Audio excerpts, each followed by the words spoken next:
Hello and welcome to the show with a lot of mods still broken for BeamNG Drive. Today I decided to mess around with a caravan. I was going to see just how quickly I could get a caravan through the Canyon Rally course. And we start with a Roma. But it is not any old normal Roma. This has got the Stage 3 supercharger on the V8 engine, meaning that there is over 1,000 horsepower in the Roma. It is also all-wheel drive, so plenty of traction to try and propel it along, all while trying to tow a caravan. Now that does pose some interesting problems. Well, the caravan does not particularly like going 80-90 miles an hour when you're kind of getting to it in a few seconds. There is a lot of difficulties in keeping the caravan vaguely pointing in the right way. That's also to do with rolling. You see, while my Roma can carry a lot of quarter speed, we have to be aware of what the caravan can do as well. You see, we took a caravan down on the back of the Legrand, but that had nowhere near the speed and the power that our Roma has here. However, we are still limited by the grip we have in the caravan. Now, certainly one of the big difficulties, the bridge jump. That's where things went wrong on this opening attempt. If you attack it like you would with a normal car, you know, you take it at 60, 70 miles an hour, the car bit will be fine. The caravan bit doesn't really like the landing, and then the caravan wiggles around and the car kind of has to go with it. The Roma is strong, but it's not strong enough to not be thrown off the course by that caravan, and sure enough, yeah, there is not much left. The Roma is a tough vehicle. It is a really, really tough vehicle. However, there was nothing left of it in that particular crash. Now, this hairpin is a tricky one.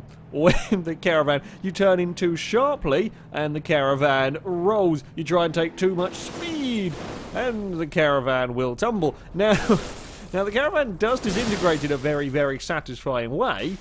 However, that is very much a run over.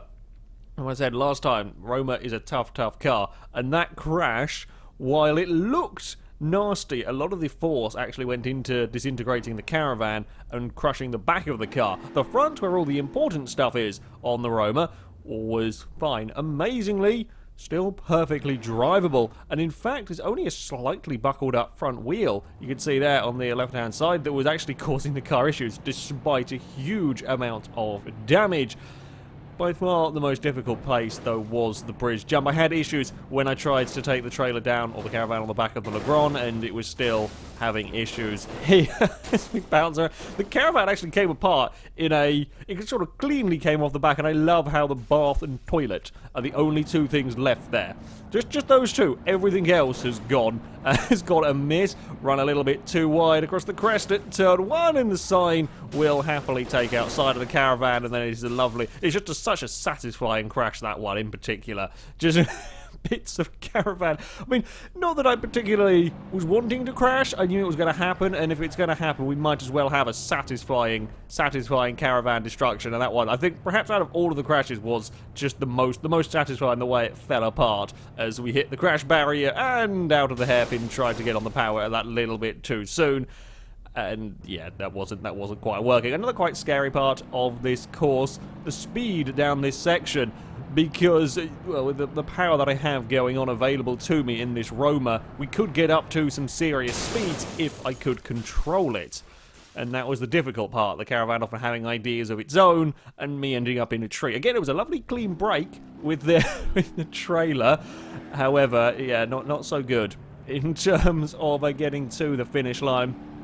It did take a little while, and there were a lot of very identical accidents. Having issues at the landing of the bridge jump happened many times, trying to judge the speed right for that, and having problems at the pond hairpin as well. Surprisingly, the crest at turn 1 in the braking zone down here into the second corner weren't that bad, and I think that's something to do with the fact that the Roman that I've gone for here has got humongous race brakes on it, so very, very, very good at getting slowed down. And let's face it, it's not going as quick. We're seeing cars up into, you know, the 100 miles an hour coming into the braking for that second corner, and this just isn't going that fast down there. So combine the huge brakes and not going as a huge amount of speed, it can actually get stopped relatively well. Now, this is where we do have some problems. You've got to be ever so careful on the landing. That was about as much speed as I dare take, and you saw the amount our Caravan was bouncing around. That bouncing around is not particularly good. However, I will say on the back of the Roma, it was much easier to deal with. The Roma being bigger, being heavier, and being a stronger car in general meant that it could deal with the Caravan moving around that little bit more. Had to be patient around the pond hairpin, not try and get on the power too soon, and not turn in too much through the corner. You really wanted to use the minimum amount of steering you could possibly get away with to stop everything from falling over. It's up to 80 miles an hour before we go on the brakes once more. Again, it's impressive stopping force from this vehicle as we head through the tunnel hairpin. Again, relatively slow corner. Now we get on the power. See how fast you dare take this contraption up to it. It was about 86 miles an hour, but this is where we do start to lose serious time. Amazingly, I thought I was done for at that moment. I did not think the Caravan and Roma would survive across that bump. We didn't actually lose that much speed through that section. This is where we do struggle, though. I can't take it very much speed around here. There's just nothing you can do. You try to change direction at this sort of speed. You can already see the Caravan is starting to wiggle around. The finish line is coming up. I just throw the vehicle across. I don't care anymore if we end up hitting a rock, and sure enough, the trailer will fall over. Yeah, there's a lot of, and the car stalls as well, which is not quite ideal. There's a lot of waiting to get on the power through that final section. Caravan is upside down, kind of shedding some. It's not quite such a clean break this time. I think the table's just fallen out, but yeah, it got down, and actually it wasn't too terrible on the back of the Roma at all. This is a very Top Gear-esque sight behind it, having made it to the bottom. Now, up next might be one of the sillier sights we have had on this series. I know that's saying a lot, but however, we have got the Sunburst hill climb car with the Caravan. A tow hitch can go on near enough every single vehicle, which means that we can put it on the Sunburst, and then we can have the hill, or we can have the hill climb variant and just add a tow hitch onto it. It's absolutely fine. We'll hook up to the Caravan. This is one of the fastest cars in the game. It is incredibly quick going down this course. However, that does also pose its own problems. You see, we got accelerated so fast that the Caravan starts snaking, and it's very difficult to get that all back under control again, as the sign will claim another victim. I was already in a little bit of bother anyway at that stage, just running wide. The sign, amazingly, everything kind of survived that. Well, I say kind of. I mean, we didn't go ploughing off into a scenery, and the car was still working, but it's a little bit broken in all of that. Because I say the problem with the Sunburst. The Sunburst is considerably faster than the Roma. It's accelerating up to its speed faster. And while the Caravan, you know, I can do 80, 90 miles an hour with it, it's a lot easier to work gradually up to that speed than suddenly be getting to it. And yeah, everything's snaking around. And once again, we have issues. It's kind of almost before the crash at turn 1 we had issues there. Also managing to have some problems before we ever make it to the bridge jump. Managing to get spun around and then, yeah, a little bit stuck. The almighty wing on the back of the Sunburst, not quite. We could do with the almighty wing on the back of the Caravan. I'll be honest, that might help us a little bit. Made it to the bridge jump, and this is where we do have some more problems with the Sunburst. Unlike the Roma, the sports car here does get, or the race car really I should call it, does get thrown about quite a lot on the landings. You can't take as much speed because the Sunburst just isn't able to withstand the movement of the Caravan, or as much of the movement. I mean, the Roma will still get spun around, but you could recover more with the Roma than you could with the Sunburst. Again, getting into trouble. That was actually on the brakes into turn 2, shedding bits of car as we go. That wasn't the worst of it.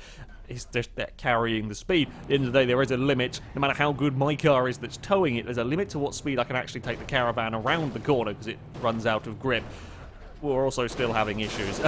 The bridge jump. Many Caravans were splattered. Many Caravans were splattered down that part of the course. Once more, having the engine stalled. The Sunburst did survive that tumble. One of the rear wheels is broken, and it does get itself a little bit beached on the debris, and the mighty wing has gone tumbling down the cliff. I didn't notice that before. That is a sad, sad sight.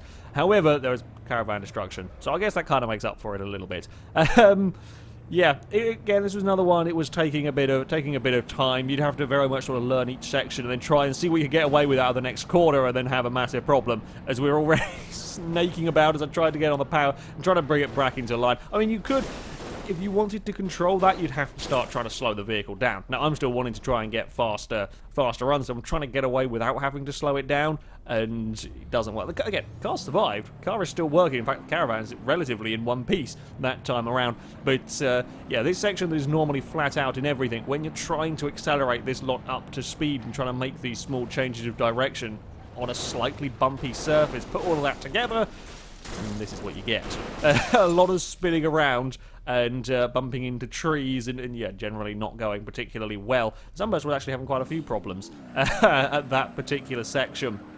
As I said, yeah, it did take a little bit of time to get the hang and to really find what you could get away with in this vehicle. You know, we're up to, well, almost 80 miles an hour as we get to the crest at turn 1. We'll have to slow down for that. We do not want to be getting airtime over that first corner. We can get away with taking sort of 55, 60 miles an hour over there, but as soon as we get airtime, you're going to be in a world of trouble again. Get the vehicle slowed down. Now, turn 2, once more, wasn't particularly bad. The Sunburst having phenomenal brakes does a very, very good job of slowing everything down. Now, as we come through these S's, we can't take too much speed. We're going to roll everything. Similar story as we had with the Roma. Now, as we try and get on the power up towards the bridge, have to once more make sure we slow it down, and we have to slow it down a lot more than we did with the Roma. We really had to control this, really had to slow back everything up and make sure it was all settled. Because whereas the Roma could get away with a little bit of movement from the Caravan, the Sunburst would be a lot more affected, a lot more thrown about, so you had to make sure everything was settled. A similar story across the next braking zone as we now head into the pond hairpin. Once more, being careful with that throttle. It's very tempting because, you know, the Sunburst is so fast. It's really tempting to try and get that little bit more corner speed, but you're just going to end up with a disaster. Across the dirt bump, and things are relatively okay, and then we can get on the power, quite carefully on the power to begin with. We'll rocket up towards the 80 miles an hour plus as we have to slow it down again. A little bit of snaking going on from the Caravan. You can actually get away with it a little bit more. I was surprised into this tunnel hairpin.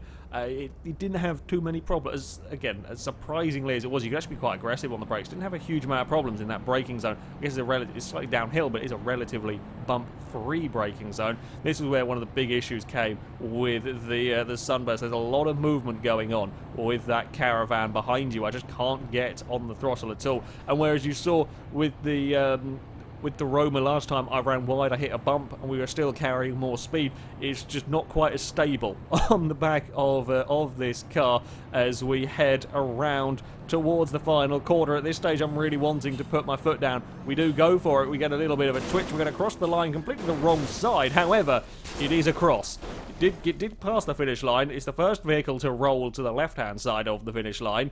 That's perhaps not too surprisingly. And amazingly, the almighty wing was still intact as well. We lost the diffuser. We lost, I think, a wheel of the Caravan is gone as well. However, the mighty wing stayed attached through the roll, which is quite surprising, but also quite good news. The car not in the healthiest of conditions, but there we go. Now, to finish off, we would go with the off-roading D-Series. However, you might notice he's looking a little bit lower than normal. That is because I had a little play with the gravity. You see, the thing that was holding me down was not my car. Both the Roma and the Sunburst could pull the Caravan with a lot of speed, but the Caravan was lacking grip. Now, I can't really do a huge amount about that, apart from fiddle with the gravity settings. By putting the gravity up to Jupiter's gravity, we saw what that did with the Beast last week out. That means that we've got a lot more grip at the back. The Caravan would have a lot tougher time rolling over. It means I can brake later into corners, I can carry more corner speed, and hopefully more speed across the jump. Sure enough, this D-Series is very, very quick indeed, and we can brake nice and later. We're getting up towards 40 miles an hour, and the Caravan is staying firmly planted on the road. It was nice to have grip, quite weird actually. It took a little while for my brain to adjust to be able to, be brave enough to take the speed through the corners as we jump across the bridge. And while you could get away with the corners, the bridge still posed its own issues. Yeah, that was a very, very familiar sight at that part of the course. Down towards the pond hairpin we go, and that was too much speed that time around. As I said, trying to figure out what you could and couldn't get away with, quite difficult often ending up with some Caravan destruction. D-Series, absolutely fine. Again, another very strong vehicle. We'll take some of the cabinets with us down the course. But, yeah, while there was a lot more grip, there was, in effect, a lot more downforce. Is probably the easiest way to describe the way that it's working. You can still roll the Caravan. And across the bridge jump, while it's not sort of bucking around as much, it still does bounce about a bit. And if you're a little too brave or get a little bit unlucky, you're going to end up in the cliffside. I did find that I was tending to hit the left-hand side of the cliff rather than go soaring off on the right-hand side. That's normally what happens with vehicles. I don't know whether that's just the way the Caravan was acting or what. Still having problems with the pond hairpin. Perhaps the least spectacular crashes. That particular one just tumbled over, and we're back towards the bridge once more. Vehicle bouncing around, trying frantically to get control of everything. We do just about make it all stop, and it unfortunately disintegrates. And while I could carry on and drive off with just the trailer by not actually having the whole Caravan on there, it's a little bit cheating. It slightly skew the results, so I would have to restart that one.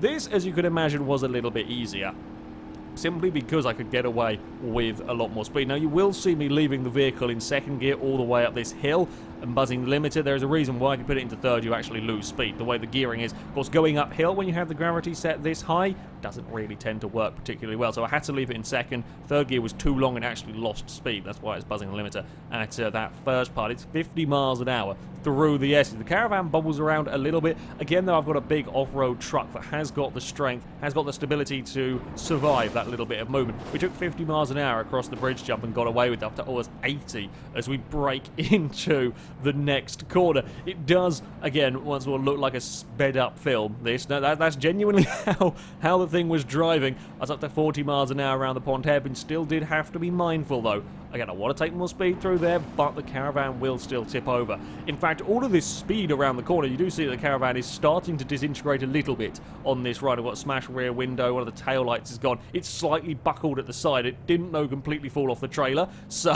that's perfectly okay as we round the tunnel hairpin with incredible speed. We can floor it down here with relative safety. I did have just a little lift to make sure, up towards 107 miles an hour with our Caravan coming towards a corner, although we are now starting to go uphill and the bumps are starting to cause some issues. It's wibbling and wobbling. I have to fight for control ever so slightly. Get away with it, though, and we're still carrying good speed. We're past the 70 mile an hour mark as we head towards the finish. We do struggle to accelerate a little bit. It is uphill, about 84 miles an hour across the line. And, yeah, we made it down the course with the Caravan just about in one piece, starting to fall apart there with some of the heavy cornerings and a little bit of bumping around. But we made it. It's quite a very weird experience, in fact, doing that with the Caravan. Good fun. I highly recommend it. Very good fun, actually. Just quite a strange thing to wrap your head around. And you see, to finish, I'd had quite a lot of fun destroying Caravans. Had been quite time-consuming, and by the end of it, I was rather knackered. So decided that it would be a good idea to finish off with a nice spectacle for everyone, and that is to drive straight through the side of our Caravan. That works pretty damn well in Jupiter gravity. Yeah, there's not much left there. Unfortunately, it took up my radiator, which I'm a little bit sad about. My truck did suffer some damage. It would still drive, but yeah, we suffered a little bit of damage in taking out the Caravan. It was worth it. It was also very worth it, yeah. Driving through Caravans is good fun. Very good fun on Beam. However, on to the times, it's actually a very impressive time from the Jupiter Gravity Caravan. It's 141.7. It is quicker than the Celica GT4, the Dodge Daytona, the Lancia 037. It's only a tenth of a second down on on a race car and 2/10 down on the Baja Vanster. Yes, I did have to tinker around with gravity. However, it's a really damn good time. I was hoping it was going to be quick. I didn't quite expect it to go that fast. That's right in a very, very crowded area of the table. I think that is a seriously impressive time for the D-Series. Now, of the non-cheaty Caravans, it is the Roma that is the fastest at 2:07.6. A couple of seconds faster than the Rolly Covet. It beats the Sport Bike, the Heron. That's actually not a bad time for a vehicle towing a Caravan. It is also considerably quicker than the Hill Climb Sunburst at 2:18.6 from that, although both way quicker than the Legrand. The Sunburst, you saw its issues with the bridge jump. That was one area it really lost time. It also lacked some stability through the high-speed section towards the end. Go to explain some of that, or most of that 10 seconds, 11-second difference between the two. I mean, the Roma pulling the Caravan actually not too far off the remote control car or the Bluebird bus. The Bluebird bus was really quite good handling as well, so yeah, a good showing from the Roma, and messing around with gravity and Caravans is quite entertaining. And there was plenty of destruction, which is always good. However, that is going to be it for this video, guys. Thank you very much for watching, and until next time, goodbye.